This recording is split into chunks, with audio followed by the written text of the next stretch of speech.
Voice ଶୁଣିପାରୁଛ?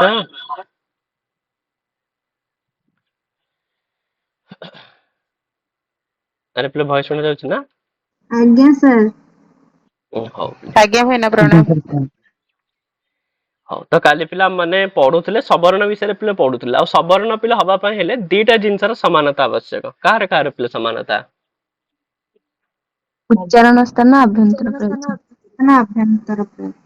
ହଁ, ଉଚ୍ଚାରଣ ସ୍ଥାନକୁ ପିଲା ଆଭ୍ୟନ୍ତର ପ୍ରୟତ୍ନ, ବାସ୍ ଏତିକି କଥା ପିଲେ। ଆଉ ଆମମାନେ ଉଚ୍ଚାରଣ ସ୍ଥାନ ବି କାଲି ଦେଖିଥିଲେ, ଆଉ ଆଭ୍ୟନ୍ତର ପ୍ରୟତ୍ନ ବି ପିଲେ ପଢିଥିଲେ। ଠିକ ଅଛି।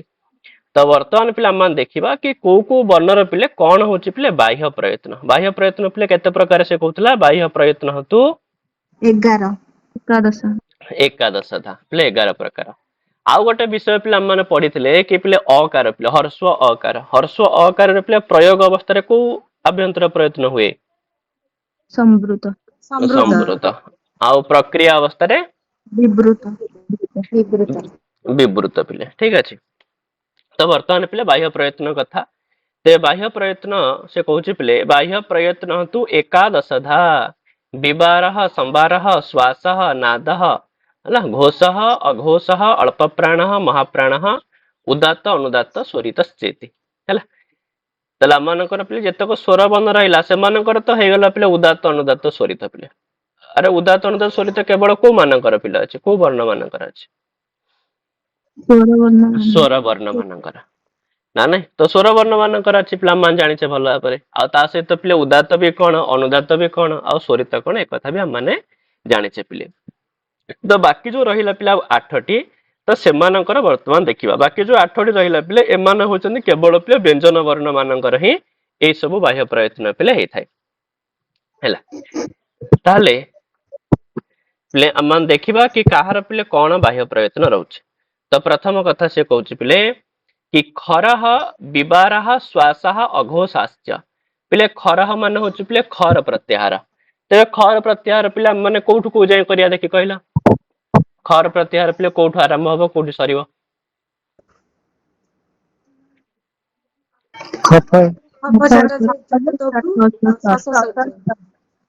ହଁ ତ ପିଲେ ଯୋଉ ଖ ଫ ଛ ଠ ଥ ଚ ଟ ଥ ବୋଲି ସୂତ୍ର ଅଛି ପିଲେ ଏଇ ସୂତ୍ରରୁ ଆରମ୍ଭ ହବ ଯିବ ପିଲେ କୋଉ ରକାର ପର୍ଯ୍ୟନ୍ତ? ଶସ ସ୍ୱର ପିଲେ ରକାର ପର୍ଯ୍ୟନ୍ତ ଯିବ। ତ ତା ଭିତରେ ପିଲେ ଯେତିକି ବର୍ଣ୍ଣ ଆସୁଛନ୍ତି ସେମାନେ ସମସ୍ତେ ହଉଛନ୍ତି ପିଲେ ଖର ପ୍ରତ୍ୟାହାର ବର୍ଣ୍ଣ ପିଲେ। ତେବେ ସେ କହୁଛି କି ଯୋଉ ବର୍ଣ୍ଣ ମାନେ ପିଲେ ଖର ପ୍ରତ୍ୟାହାର ଭିତରେ ଆସୁଛନ୍ତି ନା ସେମାନଙ୍କର ବାହ୍ୟ ପ୍ରୟତ୍ନ ହଉଛି ପିଲେ କଣ ବିବାର ଶ୍ୱାସ ଆଉ ପିଲେ ଅଘୋଷ ନାଇଁ କି ପିଲେ ସେଇଆ କି ନାଇଁ?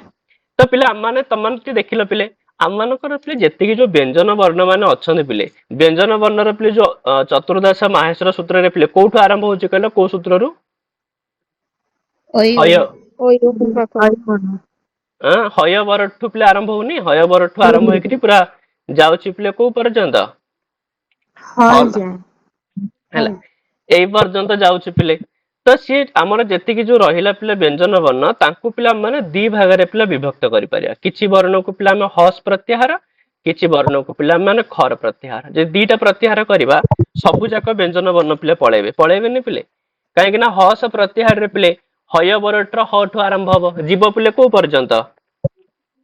ଜବଗଡ ଦାସ ଜବଗଡ ଦଶ ର ପିଲେ ସହକାର ପର୍ଯ୍ୟନ୍ତ ଆଉ ଜଷ୍ଟ ଜବଗଡ ଦଶ ର ପରବର୍ତ୍ତୀ ସୂତ୍ର ଟା କଣ ପିଲେ? ଖ ଫ ଛ ଠ ଥ ଚ ଟ ଥ। ହଁ ତ ଜବଗଡ ଦଶ ର ପିଲେ ପରବର୍ତ୍ତୀ ସୂତ୍ର ହଉଛି ଖ ଫ ଛ ଠ ଥ ଚ ଟ ଥ। ତ ସେଇଠୁ ପିଲେ ଖ ଠୁ ଆରମ୍ଭ ହେଇଗଲା ଲାଷ୍ଟ ପିଲେ କୋଉ ପର୍ଯ୍ୟନ୍ତ ଗଲା ଶଶ ସର ପର୍ଯ୍ୟନ୍ତ। ନାଇଁ ନାଇଁ ଶଶ ସର ଖର ପ୍ରତ୍ୟାହାରରେ ହଲ ଯିବ କି ପିଲେ ଖର ପ୍ରତ୍ୟାହାରରେ କୋଉ ଯାଏଁ ଯିବ? ଶଶ ସର ପର୍ଯ୍ୟନ୍ତ ପିଲେ ଯିବ। ଆଉ ବାକି ହଲ ରେ ଯୋଉ ହକାର ପିଲା ଅଛି ସେ ହ ଟା ତ ଅଲରେଡି ପିଲେ କୋଉଥିରେ ପଳେଇଛି ହସ ପ୍ରତ୍ୟାହାରରେ ପଳେଇଛି। କାହିଁକି ନା ଯଦି କଦାଚିତ୍ ପରୀକ୍ଷାରେ ପିଲେ ଏମିତି ବି ପ୍ରଶ୍ନ ଆସେ କି ଚତୁର୍ଦ୍ଦଶ ମାହେଶ୍ଵର ସୂତ୍ରେଷୁ କସ୍ୟ ବର୍ଣ୍ଣସ୍ୟ ଦ୍ୱିହି ଗ୍ରହଣମ୍ ତ କୋଉ ବର୍ଣ୍ଣର ପିଲେ ଦିଥର ଗ୍ରହଣ ହେଇଛି କୋଉ ବର୍ଣ୍ଣର? ହ କାରଶ୍ୟ ପିଲେ କାହିଁକି ନା ହ ଯୋଉ ହୟବରଟରେ ଗୋଟେ ହ ଅଛି ଆଉ ପୁଣି କୋଉଠି ପିଲେ ହ ଅଛି? ହଲ ରେ ପିଲେ ଗୋଟେ ହ ଅଛି ହଁ ତ ଦିଥର ପିଲେ ହ ର ହିଁ ଗ୍ରହଣ ହେଇଛି। ତାହେଲେ ପିଲେ ସେ କଣ କହିଲା ପିଲେ ଯେତେକ ଯାକ ଖର ପ୍ରତ୍ୟାହାର ରହିଲେ ସେମାନଙ୍କର ବାହ୍ୟ ପ୍ରୟତ୍ନ ହଉଛି ପିଲେ ବିବାର ଶ୍ୱାସ ଆଉ ଅଘୋଷ। ଆଉ ଯେତକ ରହିଲା ପିଲା ହସ୍ ପ୍ରତ୍ୟାହାର ସେମାନଙ୍କର କଣ ପିଲା ନା ହସଃ ସମ୍ବାରଃ ନାଦଃ ଘୋଷାଶ୍ଚ। ପିଲା ହସ୍ ପ୍ରତ୍ୟାହାର ପିଲେ କଣ କଣ ବାହ୍ୟ ପ୍ରୟତ୍ନ? ସମ୍ବାର, ନାଦ, ନାଦ ଘୋଷ ପିଲେ ହେଲା। କେହି କେହି ପିଲେ ଏମିତି ବି କୁହନ୍ତି ପିଲେ ଯୋଉ ଖର ପ୍ରତ୍ୟାହାର ବର୍ଣ୍ଣକୁ ପିଲେ କେହି ପିଲେ କୋଉ ବ୍ୟଞ୍ଜନ କହନ୍ତି? କର୍କଶ ବ୍ୟଞ୍ଜନ ଆଉ ହସ୍ ପ୍ରତ୍ୟାହାରକୁ ପିଲେ ମୃଦୁ ବ୍ୟଞ୍ଜନ। ଏଇଟା ବି ତମମାନେ ଶୁଣିଥିବ ପିଲେ ନା ନାଇଁ ହେଲା। ତାହେଲେ ପିଲେ ଖର ପ୍ରତ୍ୟାହାର ହସ୍ ପ୍ରତ୍ୟାହାର ପିଲେ ହେଇଗଲା। ତାପରେ ଯୋଉ ଆଉ ରହିଲା ପିଲେ ଦିଟା ଜିନିଷ ରହିଲା କଣ କଣ ପିଲେ? ଅଳ୍ପ ପ୍ରାଣକୁ ମହାପ୍ରାଣ। କାହିଁକି ନା ଉପରେ ପିଲେ ତିନିଟା ପଳେଇଲା ବିବାର ଶ୍ୱାସ ଘୋଷ, ତଳେ ତିନିଟା ସମ୍ବାର ନାଦ ଘୋଷ, 3 3 6 ହେଇଗଲା। ଆଉ ରହିଲା ପିଲେ ଦିଟା ଅଳ୍ପ ପ୍ରାଣକୁ ମହାପ୍ରାଣ। ତେବେ ଅଳ୍ପ ପ୍ରାଣ ପିଲେ କାହାର ହବ ନା ବର୍ଗାଣାମ ପ୍ରଥମ ତୃତୀୟ ପଞ୍ଚମଃ ୟଣଶ୍ଚ।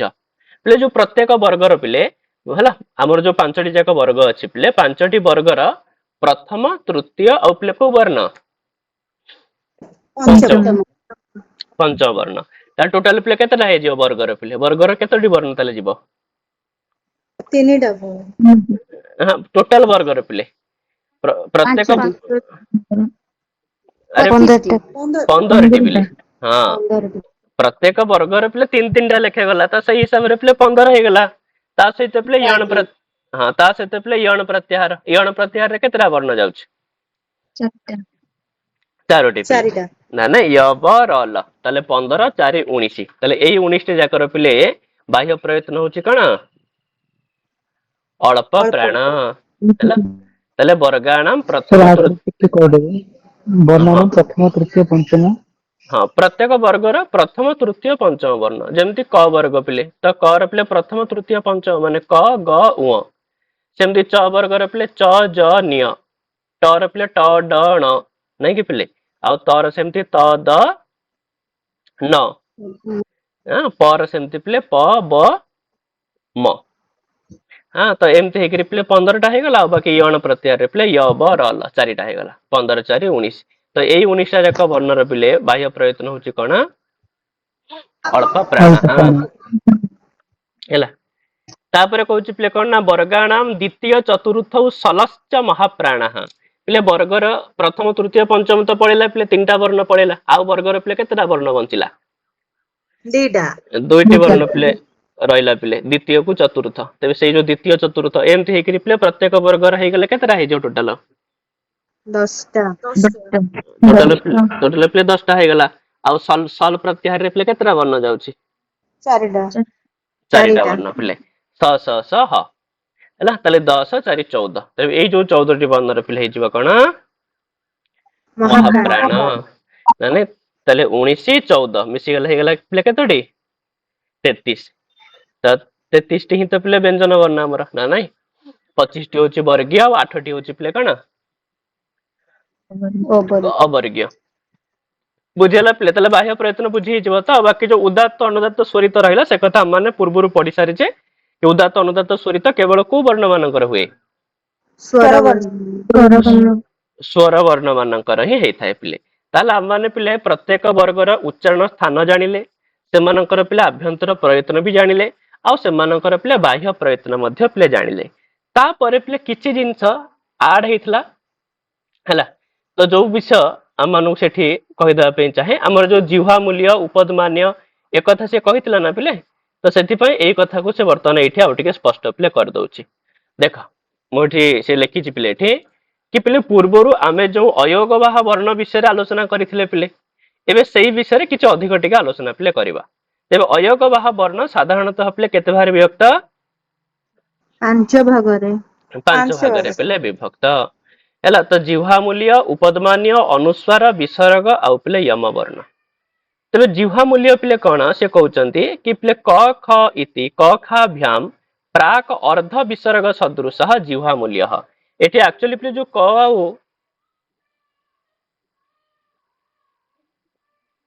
ପିଲେ ଭଏସ ଶୁଣି ହଉଛି ଏଠି? ହଁ ଏଠି ଆକ୍ଚୁଆଲି ଯୋଉ ପିଲେ କ ଆଉ ଖ ର ପୂର୍ବରୁ ଛକି ଚିହ୍ନ ଦିଆହେଇନି। ଏଇଟା ଆକ୍ଚୁଆଲି ପିଲେ ଏମିତିଆ ଚିହ୍ନ ନୁହଁ ପିଲେ। ଏଇଟା ଆକ୍ଚୁଆଲି ହଉଛି ପିଲେ ଏ ଟାଇପ ର ଚିହ୍ନ ହେଲା। ତ ଏଇଟା ଯେହେତୁ ମାନେ ଦେଇ ହେଲାନି ସେଥିପାଇଁ ପିଲେ ଏମିତି ଲେଖା ହେଇଛି। କିନ୍ତୁ ଏମାନେ ଆକ୍ଚୁଆଲି ପିଲେ ଏଇ ଟାଇପ ର ଚିହ୍ନ। ମାନେ ଏଇଟା କୋଉ ଟାଇପର ଚିହ୍ନ ପିଲେ ଏଇଟା ହଉଛି ଅର୍ଦ୍ଧ ବିସର୍ଗ ଚିହ୍ନ। ଦେଖ actually ପିଲା ଆମର ବିସର୍ଗ ହଉଛି ପିଲେ କଣ ଦିଟା ସର୍କଲ ପିଲେ ତଳ ଉପରେ କେତେଟା ସର୍କଲ ଦିଟା ପୁରା ସର୍କଲ ହେଲେ ବିସର୍ଗ ହେଇଥାଏ ପିଲେ ଆଉ ଅର୍ଦ୍ଧ ବିସର୍ଗ ମାନେ କଣ ପିଲା ହବ ଦିଟା ହାଫ ସର୍କଲ ନାଇଁ କି ପିଲେ ତ ଉପରଟା ଏଇଭଳିଆ ତଳଟା ପିଲେ ଏଇଭଳିଆ ସେଥିପାଇଁ ତ ସେ ଲେଖିଛନ୍ତି ବୃତ୍ତିରେ ପିଲେ କି କ ଖ ଇତି କ ଖାଭ୍ୟାମ ପ୍ରାକ୍ ଅର୍ଦ୍ଧ ବିସର୍ଗ ସଦୃଶଃ ଜିହ୍ବା ମୂଲ୍ୟଃ। ଯେତେବେଳେ କ ଆଉ ଖର ପୂର୍ବରୁ ପିଲେ ଅର୍ଦ୍ଧ ବିସର୍ଗ ଚିହ୍ନ ଥାଏ ନା ସେତେବେଳେ ତାକୁ ପିଲେ କୋଉ ବର୍ଣ୍ଣ କୁହାଯାଏ ଜିହ୍ବା ମୂଲ୍ୟ କୁହାଯାଏ ହେଲା। ଅର୍ଥାତ କ ଖ ପୂର୍ବରୁ ଯେତେବେଳେ ଅର୍ଦ୍ଧ ବିସର୍ଗ ସଦୃଶ ଚିହ୍ନ ରହିଥାଏ ସେତେବେଳେ ତାହାକୁ ଜିହ୍ବା ମୂଲ୍ୟ କୁହାଯାଏ। ଆଉ ଉପଦ୍ମାନ୍ୟ ହଉଛି ପିଲେ ସେଇ ଅର୍ଦ୍ଧ ବିସର୍ଗ ସଦୃଶ ଚିହ୍ନ ପିଲେ କାହା ପୂର୍ବରୁ ରହିଲେ ପ ଆଉ ଫ ପିଲେ ତ ପ ଫ ଇତି ପ ଫାଭ୍ୟାମ ପ୍ରାକ୍ ଅର୍ଦ୍ଧ ବିସର୍ଗ ସଦୃଶଃ ଉପଦ୍ମାନ୍ୟଃ। ଅର୍ଥାତ ପ ଫ ପୂର୍ବରୁ ଯେତେବେଳେ ଅର୍ଦ୍ଧ ବିସର୍ଗ ସଦୃଶ ଚିହ୍ନ ରହିଥାଏ ସେତେବେଳେ ତାହାକୁ ପିଲେ ଉପଦ୍ମାନ୍ୟ ବୋଲି କହିଥାଉ। ତ ଇଏ ହେଇଗଲା ପିଲେ ଉପଦ୍ମାନ୍ୟ ଜିହ୍ବା ମୂଲ୍ୟ। ଅନୁସ୍ୱାର ପିଲେ କଣ ତ ଅନୁସାର ସେ କହୁଛି ସ୍ୱରବର୍ଣ୍ଣ ମାନଙ୍କ ପରେ ଏହିଭଳି ଏକ ଚିହ୍ନ ରହିଥିବା ଏଇଭଳି ଏକ ରହିଥିବା ଚିହ୍ନକୁ ପିଲେ ଅନୁସ୍ୱାର ବୋଲି କୁହାଯାଏ। ଉପରେ ପିଲେ କଣ ଥିବ ଗୋଟିଏ ବିନ୍ଦୁ ପିଲେ ଆଉ ଭଲସେ ମନେ ରଖିଥିବ ପିଲେ ଅନୁସ୍ୱାର ହଉ କି ବିସର୍ଗ ହଉ ଏମାନେ ସବୁବେଳେ ପିଲେ କୋଉ ବର୍ଣ୍ଣ ପରେ ରୁହେ ସ୍ୱର ବର୍ଣ୍ଣ ପରେ ହେଲା। ଇଏ ବି ଗୋଟେ ପ୍ରଶ୍ନ ହେଇପାରେ ପିଲେ ଠିକ ଅଛି। ଅନୁସ୍ୱାର ବିସର୍ଗ ସବୁବେଳେ ପାଇଁ ପିଲେ ସ୍ୱର ବର୍ଣ୍ଣ ପରେ ହିଁ ରହିବ କେବେ ହେଲେ ବ୍ୟଞ୍ଜନ ବର୍ଣ୍ଣ ପରେ ପିଲେ ଅନୁସ୍ୱାର ବିସର୍ଗ ରହିପାରିବ ନାହିଁ ପିଲେ ହେଲା। ଅନୁସ୍ୱାର ବିସର୍ଗ ସବୁବେଳେ ସ୍ୱର ବର୍ଣ୍ଣ ପରେ ହିଁ ରହିଥାନ୍ତି ବୁଝିହେଲା ପିଲେ। ଆଉ ସେମିତି ବିସର୍ଗ ମଧ୍ୟ ପିଲେ ବିସର୍ଗ ମଧ୍ୟ ସ୍ୱର ବର୍ଣ୍ଣ ମାନଙ୍କ ପରେ ହିଁ ରହିଥାଏ ପିଲେ। ତ ଏଇ ଟାଇପ ର ନା ନାଇଁ ଏକ ରହିଥିବା ଚିହ୍ନକୁ ପିଲେ ବିସର୍ଗ ବୋଲି କୁହାଯାଇଥାଏ ଯେମିତି ଅହ ଇହି ଇତ୍ୟାଦି। ତ ଏଇ କଥାକୁ ପିଲେ ବୃତ୍ତିକାର ମଧ୍ୟ କହିଛନ୍ତି ପିଲେ କି ଅମ୍ ଅହ ଇତି ଅଚହ ପରଉ ଅନୁସ୍ୱାର ବିସର୍ଗ ଅରେ ଯେମିତି ବିନ୍ଦୁ ଦିଆଯାଇଛି ଏପଟେ ଯେମିତି ବିସର୍ଗ ଦିଆଯାଇଛି ଏଇଭଳି ଭାବରେ ପିଲେ ଅଚହ ପରଉ ଅଚହ ମାନେ ସ୍ୱରବର୍ଣ୍ଣ ସ୍ୱରବର୍ଣ୍ଣ ପରେ ହିଁ ଯୋଉ ଚିହ୍ନ ରହିଥାଏ ତାରି ନାଁ ହଉଛି ପିଲେ ଅନୁସ୍ୱାର ଆଉ କଣ ବିସର୍ଗ ହେଲା। ବହୁତ ବଢିଆ ସେ ମନେ ରଖିଥିବେ ପିଲେ ଅନୁସ୍ୱାର ବିସର୍ଗ ସବୁବେଳେ ପାଇଁ ପିଲେ ସ୍ୱର ବର୍ଣ୍ଣ ପରେ ହିଁ ବସିଥାଏ। ଆଉ ତା ସହିତ ୟମ ବର୍ଣ୍ଣ ବ୍ୟଞ୍ଜନ ବର୍ଣ୍ଣରେ ତମେ ଯୋଉ ଲେଖୁଛେ କୃଷ୍ଣ ହୁଁ ସେଠି ବି ତ କୃଷ୍ଣ ପାଖରେ ବିସର୍ଗ ଦଉଛି। କୃଷ୍ଣ ପାଖରେ ବିସର୍ଗ ରହୁଛି ଝିଅ ବିସର୍ଗ ଝିଅ କାହା ପରେ ଅଛି କୃଷ୍ଣର ଲାଷ୍ଟ କୁ କଣ ଅଛି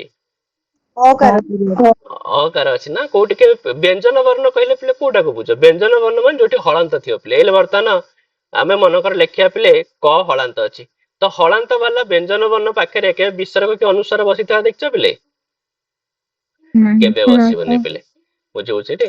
ତ ସେଥିପାଇଁ ପିଲେ ଯୋଉ ଅନୁସ୍ୱାର ବିସର୍ଗ ଏମାନେ ସ୍ୱର ବର୍ଣ୍ଣ ପରେ ବସିଥାନ୍ତି। ଆମେ ଯୋଉ ବ୍ୟବହାର କରୁଛେ ରାମ ଏଟା ଆକ୍ଚୁଆଲି ମ ପରେ ବିସର୍ଗ ନାହିଁ ପିଲେ ବିସର୍ଗ କାହା ପରେ ଅଛି ଅକାର ପରେ ବିସର୍ଗ ଅଛି ନା ନାଇଁ ଆମେ ହେଲେ କହୁଛେ ପିଲେ ବାଲକମ ତାହେଲେ ଏଠି ପିଲେ ଅନୁସ୍ୱାର ଟା କ ପରେ ନାହିଁ ଅନୁସ୍ୱାର ଟା ପିଲେ ଅକାର ପରେ ଠିକ ଅଛି କାହିଁକି ନା ବିସର୍ଗ ଆଉ ଅନୁସ୍ୱାର ଏମାନେ ସବୁବେଳେ ପିଲେ ସ୍ୱର ବର୍ଣ୍ଣ ପରେ ରୁହନ୍ତି ବ୍ୟଞ୍ଜନ ବର୍ଣ୍ଣ ପରେ ପିଲେ ନୁହଁ।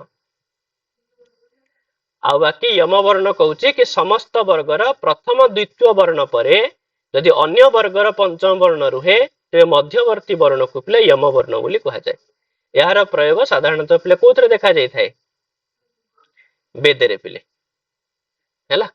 ତ ଯେମିତି ଅଗ୍ନି ଏମିତି ପନଙ୍କର ପ୍ରୟୋଗ ହେଇଥିବ ପିଲେ ତାହେଲେ ଗ ଗ ନ ରହିଲା ତାହେଲେ ଏଠି ପିଲେ ୟମ ସଂଜ୍ଞା କାହାର ହବ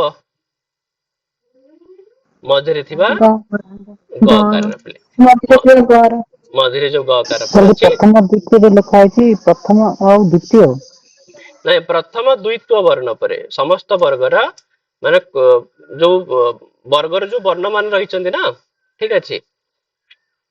ତ ସେଇ ବର୍ଣ୍ଣର ବର୍ଣ୍ଣ ଗୁଡାକ ଦ୍ୱିତୀୟ ହେଇଥିବ ଦ୍ୱିତୀୟ ମାନେ ଡବଲ ଦିଥର ଲେଖା ହେଇଥିବେ ହେଲା। ଏଇଟା ଯୋଉ ପ୍ରଥମ ପିଲେଟା ଆକ୍ଚୁଆଲି ହବା କଥା ନୁହଁ ପ୍ରଥମରୁ ଚତୁର୍ଥ ଲେଖିବା କଥା ଖାଲି ପ୍ରଥମ ଲେଖା ହେଇଯାଇଛି ପିଲେ ହେଲା। ପ୍ରତ୍ୟେକ ବର୍ଗର ପିଲେ ଯୋଉ ପ୍ରଥମ ଚାରୋଟି ବର୍ଣ୍ଣ ଭିତରୁ ଯେକୌଣସି ବର୍ଣ୍ଣର ଯଦି ଦ୍ୱିତୀୟ ହେଇଥିବ ଦ୍ୱିତୀୟରେ ମାନେ କଣ ଡବଲ ଦିଥର ଲେଖା ହେଇଥିବ ଦିଥର ଲେଖା ହେଇଥିବ ଆଉ ତାର ପରେ ଅନ୍ୟ ବର୍ଗର ପଞ୍ଚମ ବର୍ଣ୍ଣ ଥିବ ଠିକ ସେଇ ବର୍ଗର ପଞ୍ଚମ ବର୍ଣ୍ଣ ରହିଲେ ପିଲେ ହବନି ଅନ୍ୟ ବର୍ଗର ପଞ୍ଚମ ବର୍ଣ୍ଣ ଥିବ ଯେମିତି ଅଗ୍ନିରେ ପିଲେ ଗ ଗ ଏ ଦିଟା ହଉଛି ପିଲେ କ ବର୍ଗର ବର୍ଣ୍ଣ ତାପରେ ଯୋଉ 9ଟା ପିଲେ ଅଛି ଏଟା କୋଉ ବର୍ଗର ପଞ୍ଚମ ବର୍ଣ୍ଣ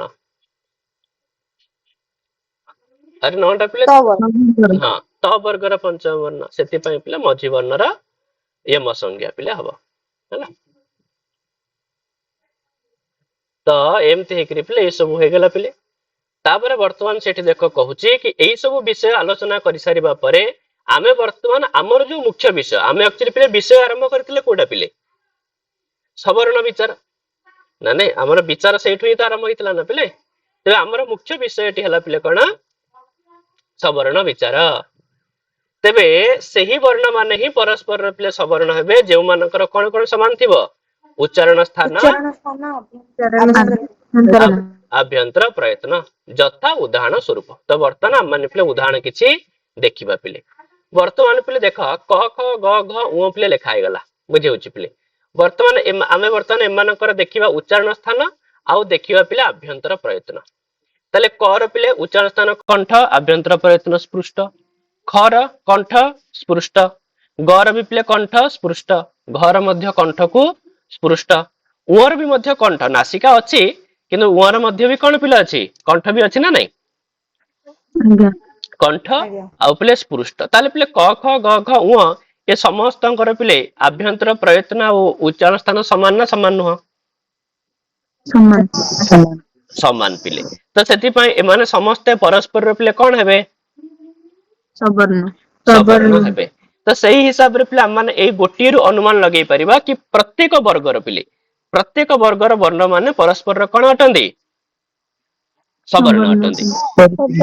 ଅର୍ଥାତ ପିଲେ କ ବର୍ଗ ଯଦି ସବର୍ଣ୍ଣର ମାନେ ହଉଛି ପିଲେ ଏଇଆ କାହିଁକି ନା ପିଲେ ଦେଖ ଯଦି କୌଣସି ଜାଗାରେ ପିଲେ ପାଣିନିଙ୍କୁ ଏମିତି କହିବାକୁ ପଡେ କି ପିଲେ କ ବର୍ଗର ବର୍ଣ୍ଣ ପରେ ମନେକର ଯେମିତି ତମମାନେ ଗୋଟେ ସୂତ୍ର ପିଲେ ଶୁଣିଥିବ ସମସ୍ତେ ଶୁଣିଥିବ ପିଲେ ଗୋଟେ ସୂତ୍ର ପିଲେ ଥିଲା ସ୍ତୋହ ସ୍ତୁନା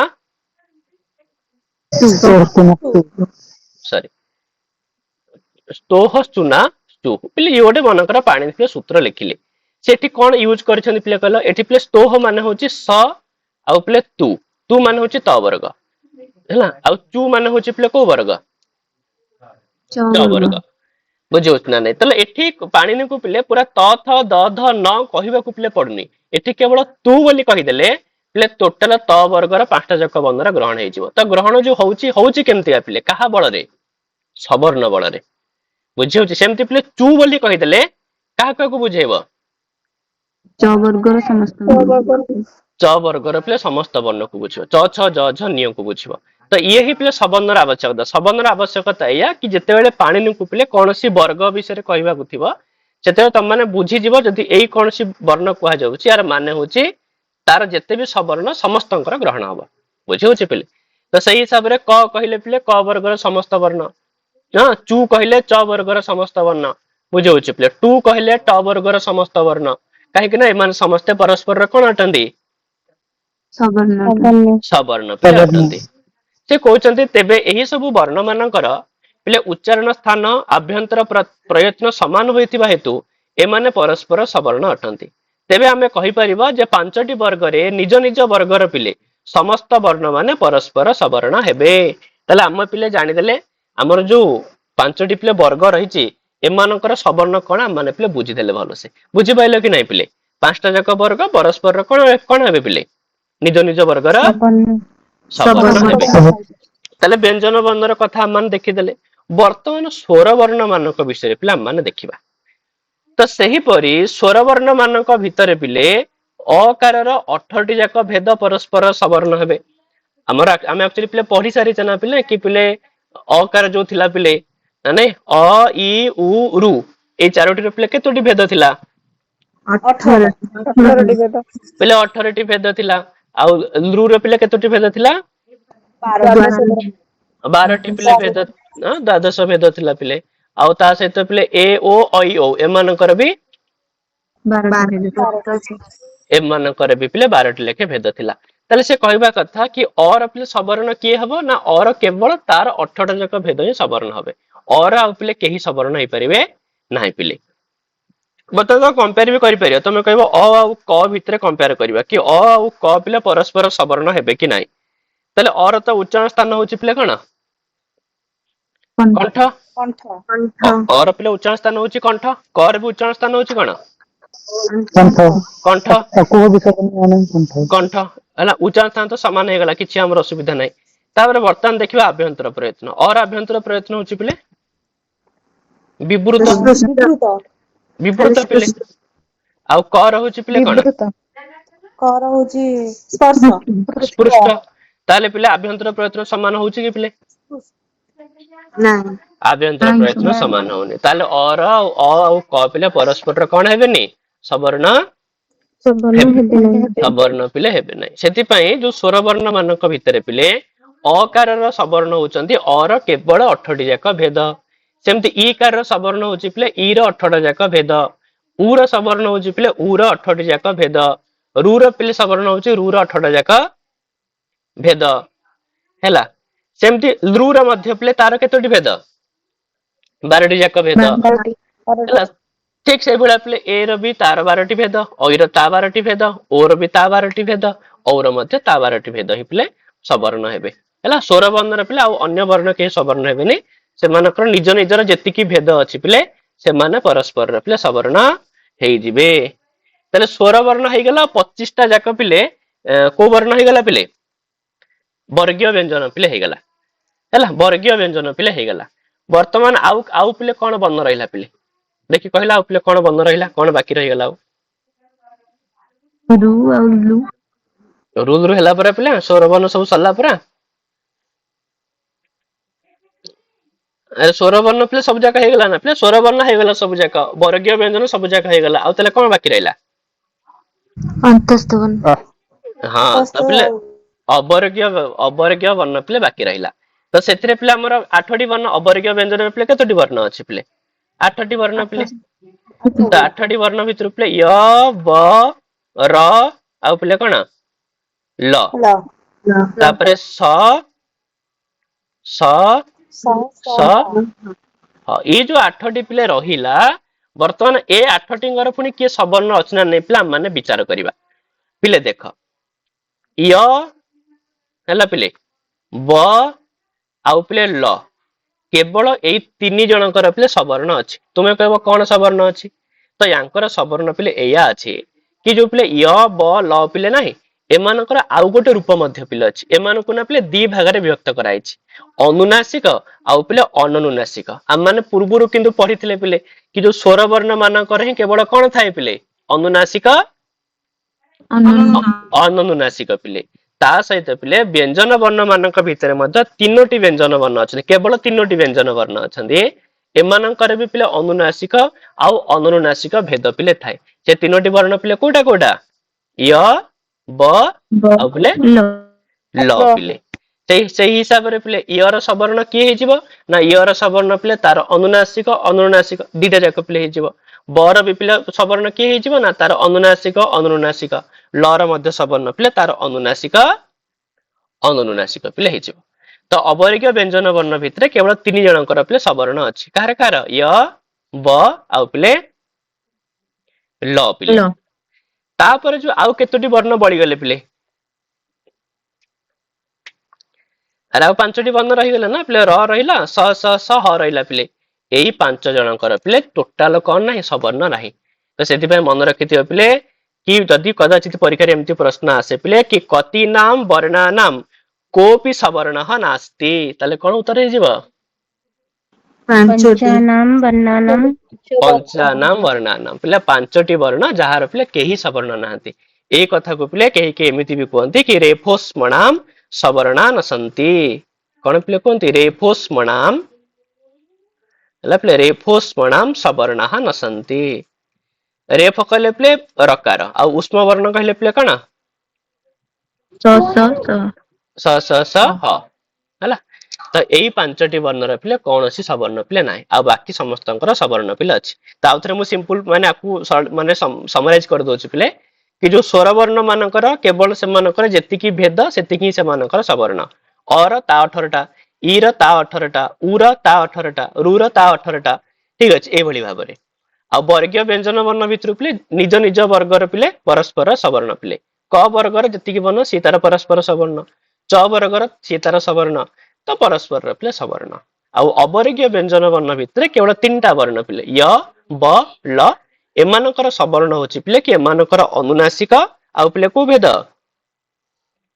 ଅନୁନାସିକ ହେଲା ଏଇମାନେ ତାଙ୍କର ସବର୍ଣ୍ଣ ଆଉ ବାକି ଯୋଉ ରହିଲା ପିଲେ ର ସ ସ ସ ହ ଏମାନଙ୍କର କେହି ମଧ୍ୟ ସବର୍ଣ୍ଣ ନାହାନ୍ତି। ତ ଇଏ ତ ପିଲେ କଥା ହେଇଗଲା ପିଲେ ଆମମାନେ ଜାଣିଲେ ପିଲେ ଏଇଠି ଗୋଟିଏ ଜିନିଷ ପିଲେ କଣ ଅସୁବିଧା ହଉଛି ଯୋଉ ପିଲେ ରୁକାର ସବର୍ଣ୍ଣ ପିଲେ ଆମମାନେ ଜାଣିଲେ 18ଟି ମାନେ ରୁର 18ଟି ଯାକ ଭେଦ ଆଉ ଲୃର ହଉଛି ପିଲେ 12ଟି ଯାକ ଭେଦ କିନ୍ତୁ ପିଲେ କିଛି ସ୍ଥାନରେ ଏମିତି ବି ହୁଏ କି ରୁ ଆଉ ଲୃ ପିଲେ ପରସ୍ପର ସବର୍ଣ୍ଣ ହବା ଦରକାର ନହେଲେ ଅସୁବିଧା ପିଲେ ହେଇଯିବ।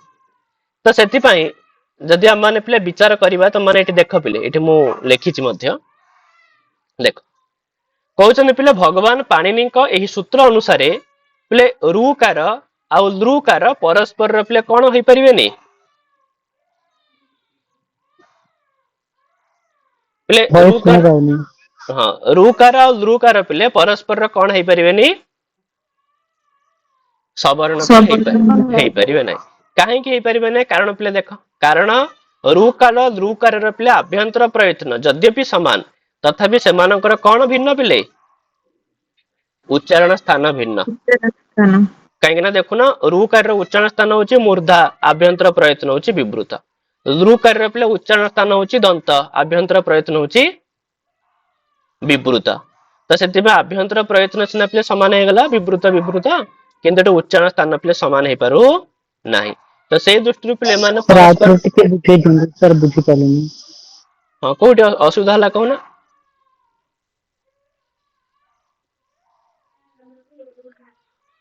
ହେଲା ପିଲା ଆରେ ଦେଖ ସେ ଯୋଉ ରୁକାର କାହିଁକି ସବର୍ଣ୍ଣ ହେବେନି ତାର କାରଣ ସିଏ କହୁଛି ତ କାରଣ ହଉଛି ପିଲା ଆମର ଦିଟା ଜିନିଷ ସମାନ ହେଲେ ହିଁ ତ ପିଲା ସବର୍ଣ୍ଣ ହେବେ ନା କଣ କଣ ଉଚ୍ଚାରଣ ସ୍ଥାନକୁ ଆଭ୍ୟନ୍ତର ପ୍ରୟତ୍ନ ତ ରୁର ପିଲେ ଉଚ୍ଚାରଣ ସ୍ଥାନ ହଉଛି ମୂର୍ଧା ଆଉ ଆଭ୍ୟନ୍ତର ପ୍ରୟତ୍ନ ହଉଛି ବିବୃତ ଲୃର ପିଲେ ଉଚ୍ଚାରଣ ସ୍ଥାନ ହଉଛି ପିଲେ ଦନ୍ତ ଆଭ୍ୟନ୍ତର ପ୍ରୟତ୍ନ ହଉଛି ଆରେ ହେଲା ଭଏସ ଶୁଣାଯାଉନି।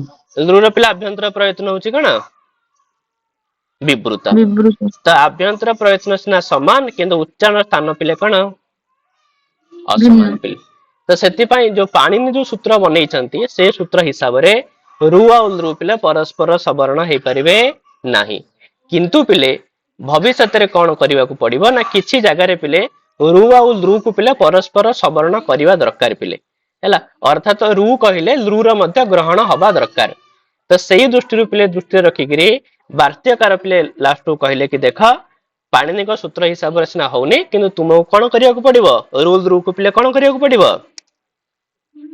ସବର୍ଣ୍ଣ କରିବାକୁ ପଡିବ। ଆଉ ଆମମାନେ ତ ଜାଣିଛେ ପିଲେ ପାଣିନି ପିଲେ ଯୋଉ ଜାଗାରେ ମିଷ୍ଟେକ କରନ୍ତି ତାକୁ ପିଲେ କିଏ ସୁଧାରିବେ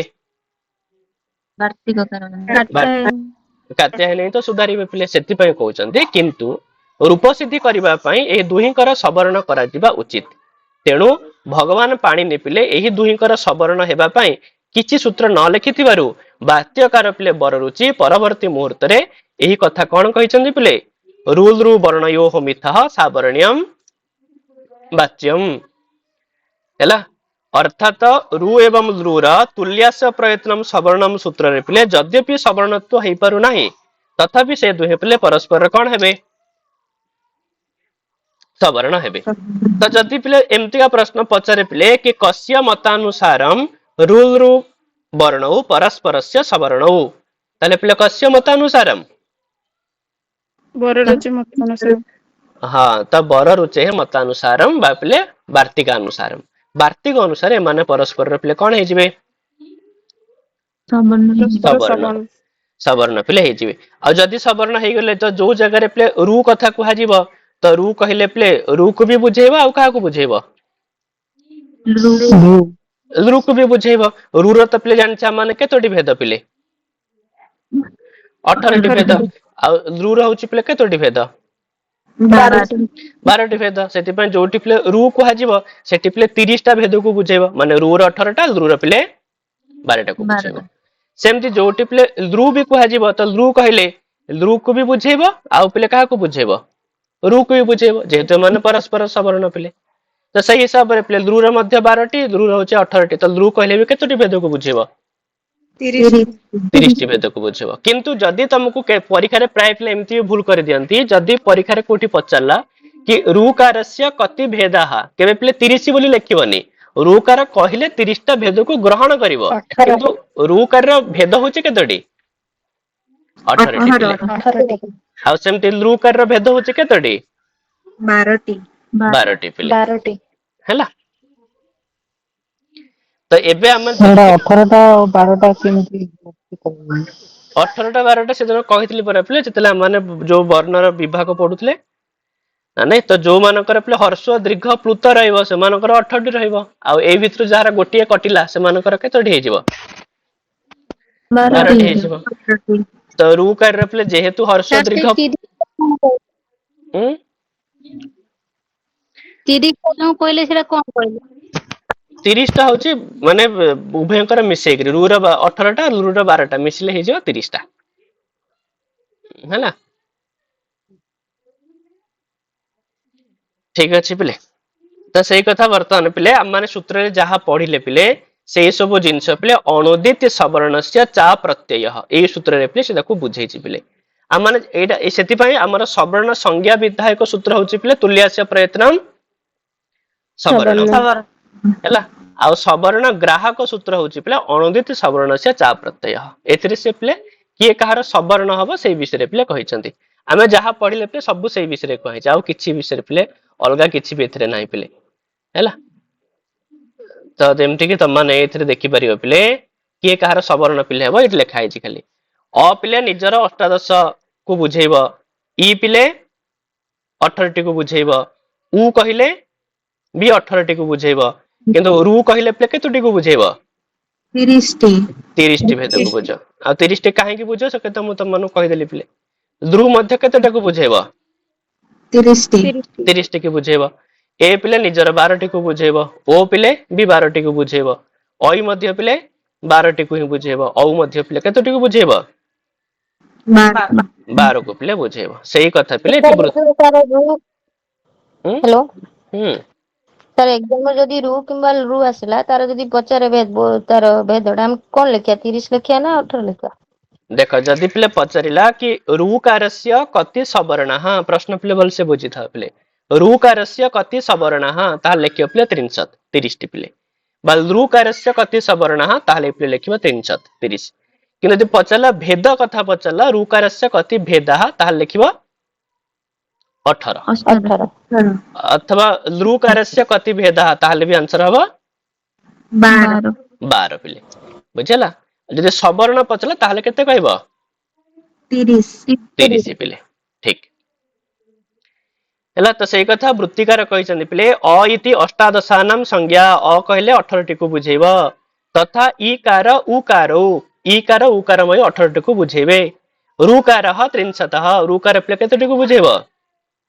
30ଟି କୁ। 30ଟି ଏବଂ ଲୃକାରଃ ବି ଏଇଭଳି ଲୃକାର ମଧ୍ୟ, ରୁକାର ଯେମିତି 30ଟାକୁ ବୁଝେଇବ ଲୃ ବି 30ଟାକୁ ବୁଝେଇବ। ଆଉ ଏଚଃ ଦ୍ୱାଦଶାନାମ୍, ଆଉ ଏଚ ପ୍ରତ୍ୟାହାର ବର୍ଣ୍ଣ ମାନଙ୍କୁ ପିଲେ 12ଟି ଲେଖି ବୁଝେଇବେ। ଏ 12ଟି ବୁଝେଇବ, ଅଇ 12ଟି ବୁଝେଇବ, ଓ ବି ଔ ବି।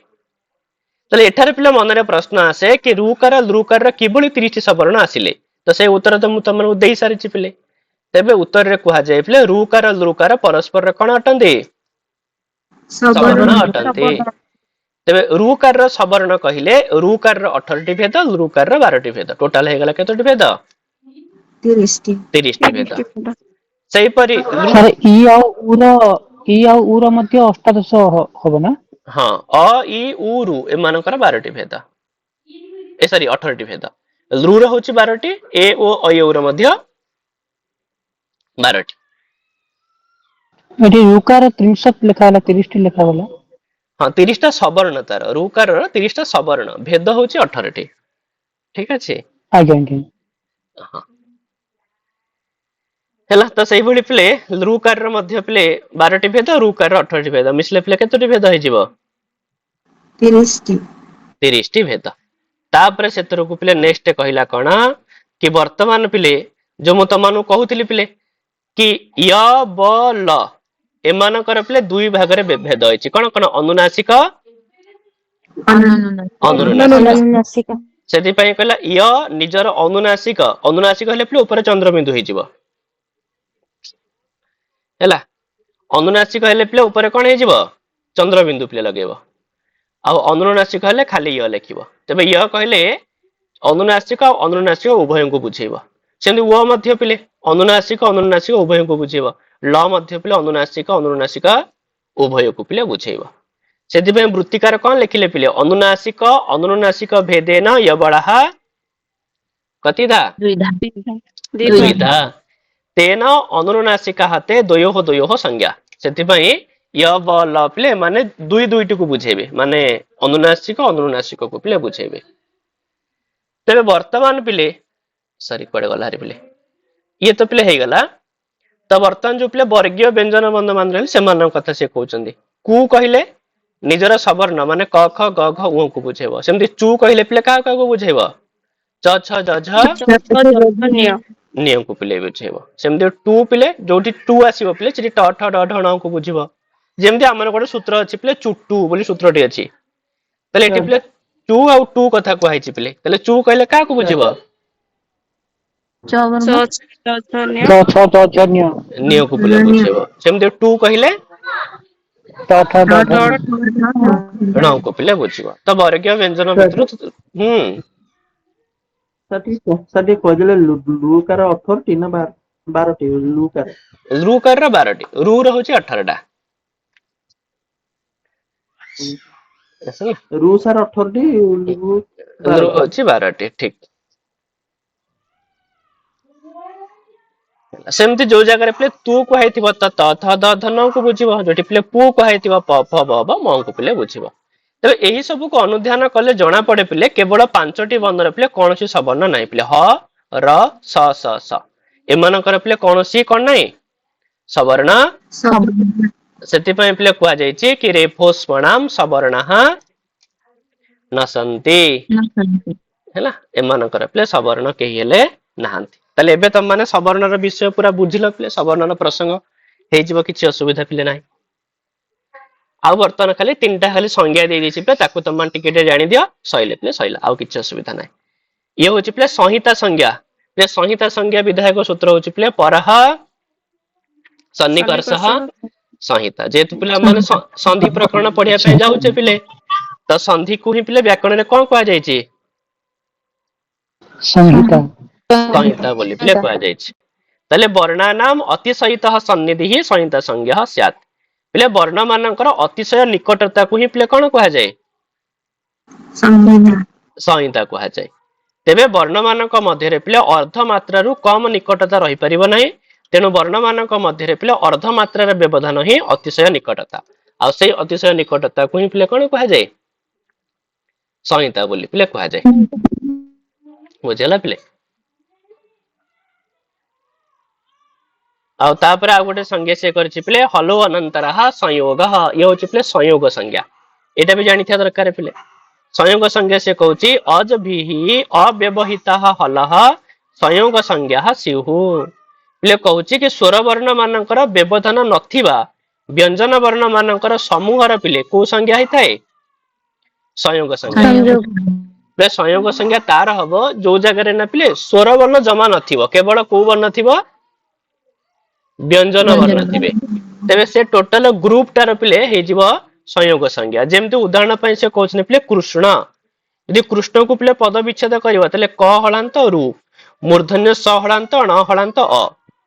ତାହେଲେ ଏଠି ଯୋଉ ମୂର୍ଧନ୍ୟ ସ ଆଉ ଣ ପିଲେ ଲେଖା ହେଇଛି ଏ ଦିଟା ହଉଛି ବ୍ୟଞ୍ଜନ ବର୍ଣ୍ଣ। ୟାଙ୍କ ମଝିରେ ପିଲେ କିଛି ସ୍ୱର ବର୍ଣ୍ଣ ଅଛି କିଛି ସ୍ୱର ବର୍ଣ୍ଣ ପିଲେ ନାହିଁ। ତାହେଲେ ଏଇ ଯୋଉ ଟୋଟାଲ ଟା ପିଲେ ସ ଆଉ ଣ ପିଲେ ଏଇ ଗ୍ରୁପ ର ପିଲେ କୋଉ ସଂଜ୍ଞା ହବ ସଂଯୋଗ ସଂଜ୍ଞା ପିଲେ ହବ। ତେବେ ସେଇ କଥା କହୁଛି ପିଲେ କି ଏଠାରେ ସ ଆଉ ଣ ମଧ୍ୟରେ କୌଣସି ସ୍ୱର ବର୍ଣ୍ଣର ପିଲେ ବ୍ୟବଧାନ ନାହିଁ। ତେଣୁ ଏ ଦୁହିଁଙ୍କର ଯୋଉ ଗ୍ରୁପ ପିଲେ ସମୂହ ତାର ପିଲେ କୋଉ ସଂଜ୍ଞା ହବ ସଂଯୋଗ ସଂଜ୍ଞା ପିଲେ ହେଇଯିବ। ବୁଝିହେଲା ଟିକେ।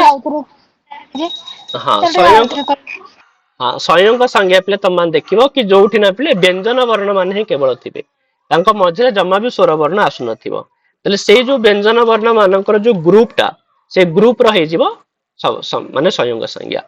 ଯେମିତି ଆମ ମାନେ ପିଲା ଆଉ ବି କିଛି ଏକ୍ସାମ୍ପଲ ନେଇପାରିବା ପିଲା ମନେକର କୌଣସି ଜାଗାରେ ପିଲା ଅଛି ଅନ୍ଧଃ ବୁଝାଉଛି ତ ୟାକୁ ତମାନେ ପଦ ବିଚ୍ଛେଦ କରିବ ତାହେଲେ ପିଲା କଣ ହେଇଯିବ ଅ ପ୍ଲସ ନ ହଳାନ୍ତ ପ୍ଲସ ଧ ହଳାନ୍ତ ପ୍ଲସ ଅ ରେ ପିଲା ବିସର୍ଗ ହଁ ତାହେଲେ ଏଠି ମଧ୍ୟ ପିଲା ନ ଆଉ ଧ ଯୋଉ ରହିଲା ଏଇ ଦୁଇ ଜଣ ବ୍ୟଞ୍ଜନ ବର୍ଣ୍ଣ ୟାଙ୍କ ମଝିରେ କିଛି ହେଲେ ସ୍ୱର ବର୍ଣ୍ଣ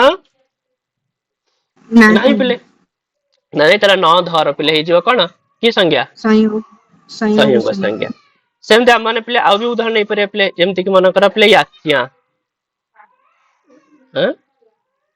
ମନେକର ଅଛି ପିଲେ ୟାକୁ ଯଦି ପଦ ବିଚ୍ଛେଦ କରିବା ପିଲେ ୟ ହଳାନ୍ତ ପ୍ଲସ ଆ ପିଲେ ପ୍ଲସ ଚ ହଳାନ୍ତ ପ୍ଲସ ନିୟ ହଳାନ୍ତ ପ୍ଲସ ଆ ତାହେଲେ ଏଠି ପିଲେ କାହାର ସଂଯୋଗ ସଂଜ୍ଞା ହବ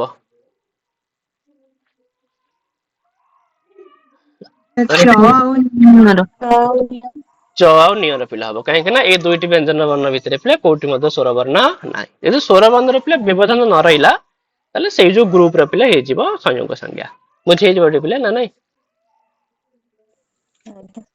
ହେଲା କିଛି ଏଥିରେ ବିଶେଷ ନାହିଁ ପିଲେ ନର୍ମାଲ ଜାଣିପାରିବ ପିଲା ହେଲା ତାପରେ ପିଲେ ଅନ୍ତିମ ସଂଜ୍ଞା ପ୍ରକରଣ ପିଲେ ଅନ୍ତିମ ସୂତ୍ର ହଉଛି ପିଲେ ସୁପ୍ ତିଙ୍ଗନ୍ତମ ପଦମ ପିଲେ ପଦ ସଂଜ୍ଞା ଏଗୁଡାକ ତମମାନଙ୍କୁ ଏଥିପାଇଁ କୁହାଗଲା ପିଲେ କାହିଁକି ନା ସନ୍ଧିରେ ଏ ସବୁର ଆବଶ୍ୟକତା ପଡିବ ଆମର ପିଲେ ସମ୍ବନ୍ଧର ଆବଶ୍ୟକତା ପଡିବ ଆମର ସଂଯୋଗର ଆବଶ୍ୟକତା ପଡିବ ସଂହିତାର ଆବଶ୍ୟକତା ପଡିବ ପଦର ଆବଶ୍ୟକତା ପଡିବ ତ ସେଥିପାଇଁ ଯେହେତୁ ଆବଶ୍ୟକତା ପଡିବ ସେଥିପାଇଁ ପିଲେ ପୂର୍ବରୁ ଏସବୁ ବିଷୟ ପିଲେ କୁହାଇଗଲା ତେବେ ସେ କହୁଛନ୍ତି ପିଲେ ସୁପ୍ ତିଙ୍ଗନ୍ତମ ପଦମ ପିଲେ ସୁବନ୍ତମ ତିଙ୍ଗନ୍ତମ ଚ ପଦ ସଂଜ୍ଞମ ସ୍ୟାତ୍ ପିଲେ କାହାର ପଦ ସଂଜ୍ଞା ହେଇଥାଏ ସୁବନ୍ତ ଆଉ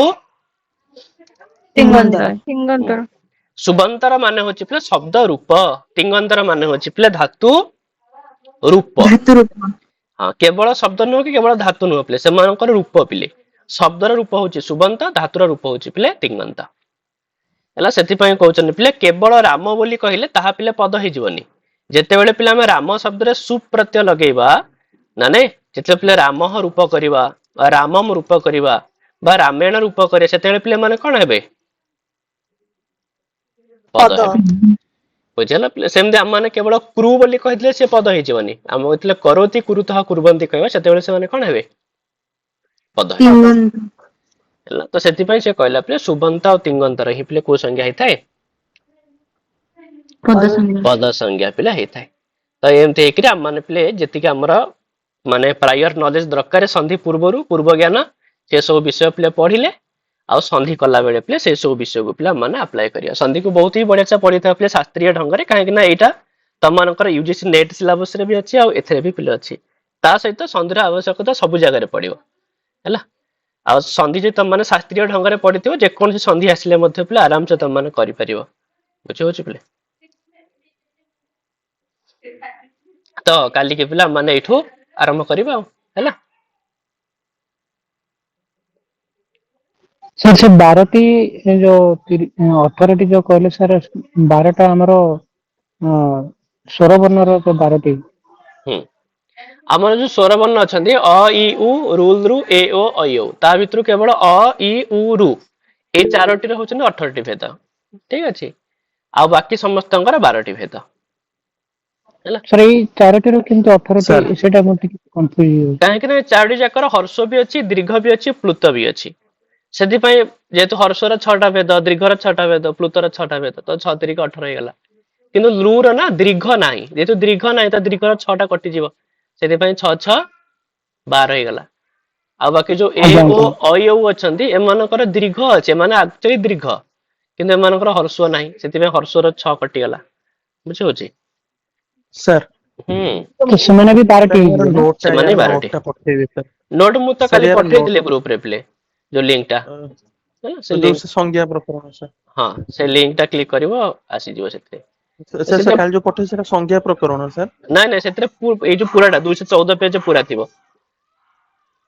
ଲଘୁ ବୁଝିଲେ ଛନ୍ଦ କୌମୁଦି ସମ୍ପୂର୍ଣ୍ଣ ଅଛି ଏଥିରେ ଏଇ ସବୁ ଯାକ ରହିଛି ସାର୍ ହଁ ତ ଏଥିରେ ଲଘୁଚାନ୍ଦ କୌମୁଦୀର କେବଳ ସନ୍ଧି ପ୍ରକରଣ ପର୍ଯ୍ୟନ୍ତ ହିଁ ଥିବ ପିଲେ ବୁଝିହଉଛି ପିଲେ ଏଥିରେ କେବଳ ସନ୍ଧି ପର୍ଯ୍ୟନ୍ତ ହିଁ ଥିବ ହେଲା ସନ୍ଧି ପର୍ଯ୍ୟନ୍ତ ହିଁ ଥିବ ହଉ କାଲିକୁ ପିଲା ମାନେ ଦେଖିବା ସନ୍ଧିରେ ହେଲା ପ୍ରଣାମ ସାର୍ ହଉ ପିଲା ହଁ ଆଜ୍ଞା ସାର୍ ହଁ ସାର୍ ସାର୍ ପ୍ରଣାମ ହଁ